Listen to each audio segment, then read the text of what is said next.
गज़ल अंग्रेज़ी के काफ़ी के साथ जी। कि फिर उठाए जाएंगे, रिपीट हो जाएंगे हम। हाँ, फिर उठाए उठाए जाएंगे, रिपीट हो जाएंगे हम, या मुकम्मल तौर पर डिलीट हो जाएंगे। हाँ, वाह वाह वाह, फिर उठाए जाएंगे, रिपीट हो जाएंगे हम, क्या बात। या मुकम्मल तौर पर डिलीट हो जाएंगे हम। रिपीट कर दो एक बार फिर शेर।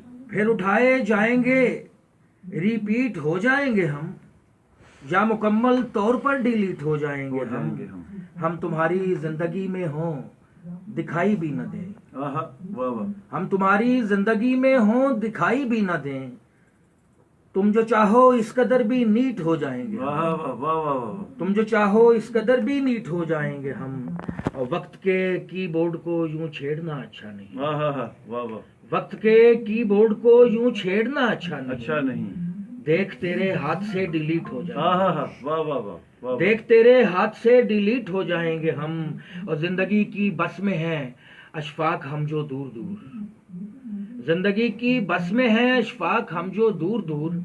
एक दिन फिर सीट बाई सीट हो जाएंगे। वाह वाह, फिर उठाए जाएंगे, रिपीट हो जाएंगे हम। फिर उठाए जाएंगे, रिपीट हो जाएंगे हम, या मुकम्मल तौर पर डिलीट हो जाएंगे। वाह वाह वाह वाह। सामिन मोहतरम, अशफाक शाहीन का मैंने आपको कहा भी था इंट्रो में कि मुनफरिद लहजा है और